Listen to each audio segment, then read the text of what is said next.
Hello बच्चों। तो कैसे हो आप सब? आई होप आप सब बहुत मजे में होंगे एंड वेलकम टू कोग्नेटिक्स इंस्टीट्यूट। स्वागत है आपका कोग्नेटिक्स पे। तो आज हम क्या कर रहे हैं? आज हम जेईई मेंस के क्वेश्चन सोल्व करने वाले हैं। रैंडम टॉपिक उठाएंगे जिससे आपको आपकी तैयारी का भी पता चलता रहे।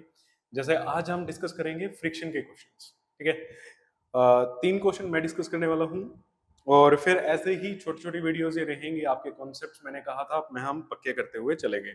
न्यूमेरिकल्स में दिक्कत होती है तो उसको हम दूर करते हुए चलेंगे। तो चलो, देखो आपकी स्क्रीन पे एक क्वेश्चन आ गया है ना।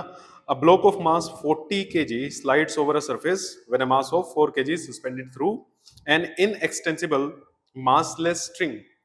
तो ये क्वेश्चन है आपका जेई 2022 का, 29 जून 2022 का सेकंड शिफ्ट का क्वेश्चन है। और करना क्या है आपको? स्क्रीन पे विजिबल है, पॉज करो वीडियो को और ट्राई करो और फिर मेरा क्या देख लो, सॉल्यूशन देख लो कि सर कैसे सोल्व कर रहे हैं, हमने क्या चीज मिस आउट की है। अगर नहीं तो बहुत बढ़िया बात है, अगर की है तो कैसे कैसे हम करते हैं। चलो जी, तो देखो क्वेश्चन क्या कह रहा है कि एक 40 केजी का मास है, उसको एक पुली से ऐसे एक और ये मास लिया हुआ है 4 केजी का। ठीक है, coefficient of friction between the surface, इस सरफेस के बीच में जो कोफिशिएंट ऑफ फ्रिक्शन है दैट इज 0.02। 0.02। तो सबसे पहला टास्क तो यही होता है कि हम क्वेश्चन को सही से रीड कर सके। ठीक है, तो आपने आई होप रीड कर लिया। अब सेकंड स्टेप में क्या है, इसका फ्री बॉडी डायग्राम बनाओ। इसका अगर मैं फ्री बॉडी डायग्राम बनाऊं तो यहाँ पे 4G यहाँ पे लग जाएगा, टेंशन यहाँ पे, फिर ये टेंशन यहाँ पे दिखेगी और फ्रिक्शन फोर्स F आपका यहाँ पे दिखेगा, है ना। अब ये भी आगे मूव करेगा, ये भी क्या करेगा, आगे मूव करेगा। हाँ, एक्सेलरेशन हमें निकालनी है तो हमने ले लिया एक्सेलरेशन A और ये हमने ले लिया कहाँ, नीचे मूव करेगा।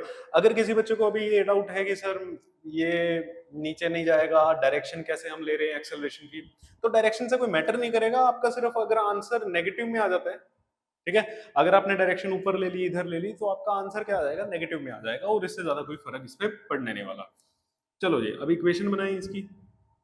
तो इस वाले की इक्वेशन मेरी क्या बनेगी, t minus F is equal to 40a।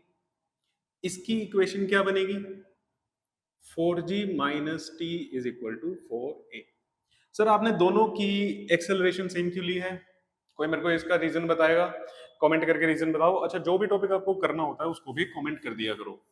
जैसे आज सुबह हमने कंजर्वेटिव और नॉन कंजर्वेटिव के बारे में पढ़ा था, तो जो भी टॉपिक आपको करना है उसको कमेंट कर देना। चलो भाई, इसको सोल्व कर लेते हैं। फ्रिक्शन की वैल्यू मैं अलग से निकाल लूं।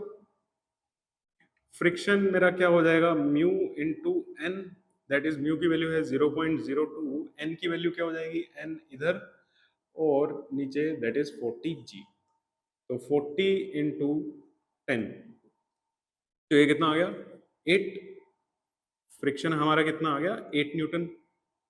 तो वैल्यू यहां पुट करें, t minus 8 is equal to 4a और एक इक्वेशन क्या है मेरी, 40 minus T is equal to, एक minute, 4g minus T is equal to, यहाँ पे, हाँ यहाँ पे 40a है और ये मेरा आ गया 4a। तो इधर से कितना बचेगा, 32 इज इक्वल टू 44a। तो a की वैल्यू आ गई आपकी 32/44, दैट इज 8/11 मीटर पर सेकेंड स्क्वायर। 8/11 मीटर पर सेकेंड स्क्वायर। और इस हिसाब से हमारा ऑप्शन क्या जाएगा, ऑप्शन डी। ठीक है, ऑप्शन डी जो है ये हमारा करेक्ट आंसर है। तो जेईई मेंस 2022 का ये आपका क्वेश्चन था, तो जो कि आपका सोल्व हो गया है। कमेंट करके बताओ कितने बच्चों का ये सोल्व हो गया। चलो ठीक है, तो चलिए नेक्स्ट क्वेश्चन पे। स्क्रीनशॉट लेना है किसी ने, स्क्रीनशॉट ले लेना।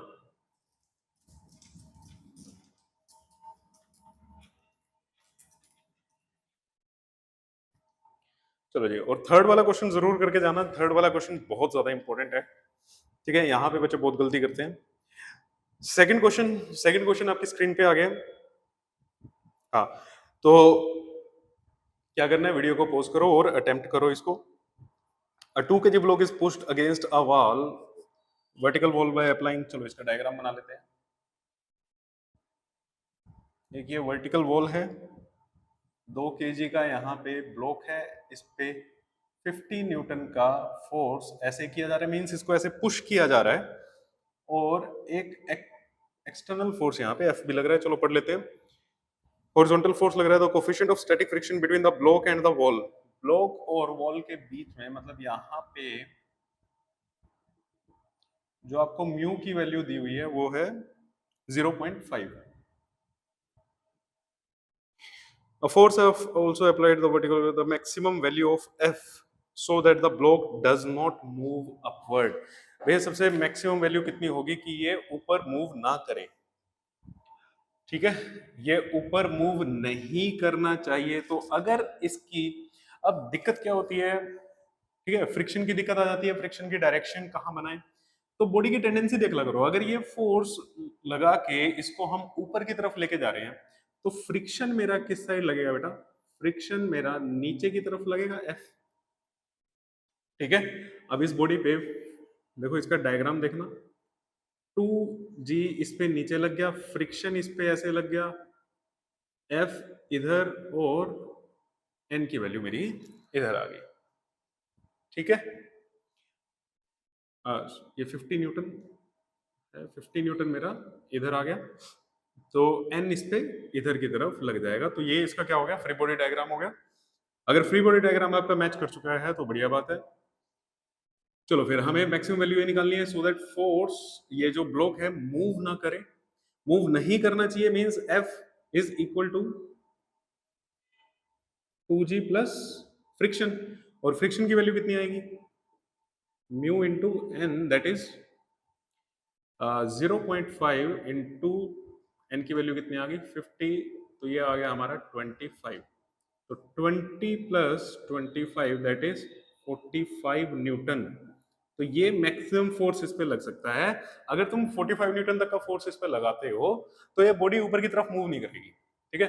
अगर आपको इस बॉडी को ऊपर की तरफ मूव कराना है तो जो ये एक्सटर्नल अप्लाइड फोर्स है, this should be greater than 45 Newton, ठीक है। ये हमारी जस्ट वाली कंडीशन आ गई है। तो चलो, कितने बच्चों का ये ऑप्शन मैच कर गया है, ये है ऑप्शन डी। तो कमेंट करके बताओ कि कितनों का ठीक है। फिर हम चलते हैं आज के लास्ट क्वेश्चन पे। इंटरेस्टिंग क्वेश्चन है,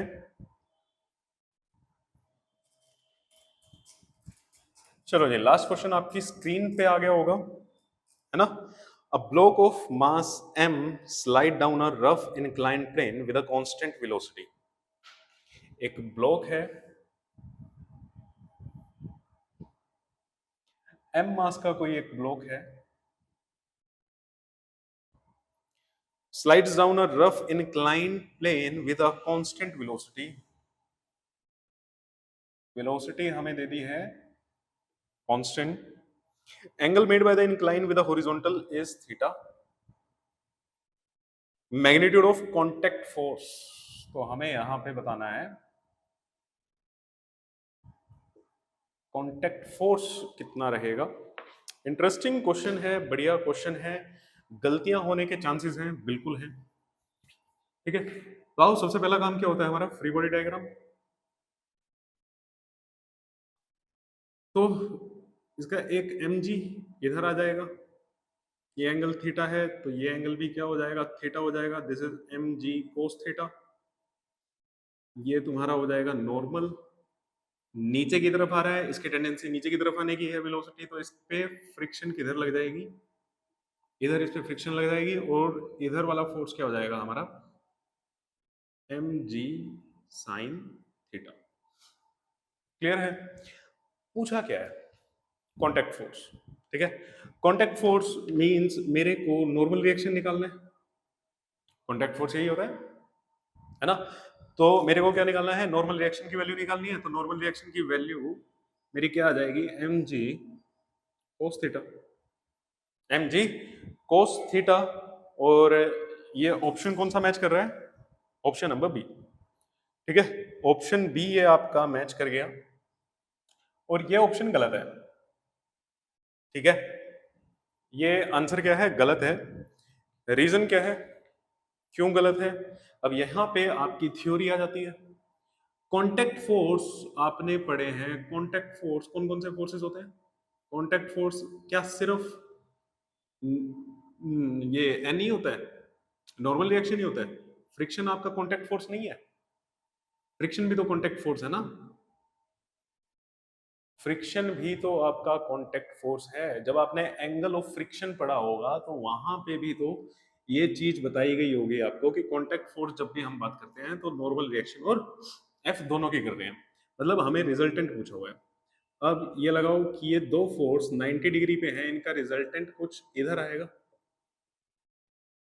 है ना? Net contact force this is f net आ जाएगा। ये हमें बताना है बेटा। अब इसकी वैल्यू क्या होगी? ये इधर इसको कौन बैलेंस आउट कर रहा है? mg। इधर इसको कौन बैलेंस आउट कर रहा है? mg बैलेंस आउट कर रहा है, तो ऑप्शन ए। ठीक है, इसका आंसर क्या आएगा? ऑप्शन ए मेरा सही आंसर होगा। अब कहोगे सर आपको कैसे पता है ये चीज है? एक्सेलरेशन की इक्वेशन क्यों नहीं लगाई? क्योंकि एक्सेलरेशन यहाँ पे वेलोसिटी कांस्टेंट है, एक्सेलरेशन 0 है, नीचे वाला फोर्स ऊपर वाला फोर्स क्या हो जाएगा? बराबर हो जाएगा। तो वहां से भी तुम निकाल सकते हो। किसी को अगर यहाँ पे दिक्कत हो रही है कि सर आपने डायग्राम से ही ऐसे कर दिया, तो आप चले जाओ नॉर्मल की एन की वैल्यू क्या हो जाएगी? एम जी कोस थीटा। वेक्टर से जाना चाहते हैं, वेक्टर से चले जाओ। एफ की वैल्यू क्या हो जाएगी? एम जी साइन थीटा। अगर देखो आपको इस इक्वेशन में दिक्कत आ रही है कि F is equal to M ji sine theta कैसे हो गया, तो बेटा वेलोसिटी कांस्टेंट है। अगर आप इसको एक्सेलरेशन इधर मानना भी चाहते हो और आप ये कर रहे हो कि M ji sine theta minus F is equal to M A, तो यहाँ पे ए की वैल्यू मेरी क्या हो गई? 0 हो गई। तो M ji sine theta is equal to F फिर से हमारा यही आ जाएगा। तो दोनों वैल्यूज आ गई तुम्हारे पास। एफ नेट क्या हो जाएगा? That is n square plus f square. तो यहां से निकाल लो एम जी कोस थीटा का होल स्क्वेयर प्लस एम जी साइन थीटा का whole square, that is m g. तो जहां से भी करोगे आंसर आपका मैच कर जाएगा। ठीक है, तो आई होप तीनों क्वेश्चन किस किस के ठीक थे। ये 2022 के क्वेश्चंस थे तीनों। ऐसे ही छोटी छोटी वीडियोस में मैं और चीजें कवर करता रहूंगा, आपका जेई मेंस का भी और जेई एडवांस का भी।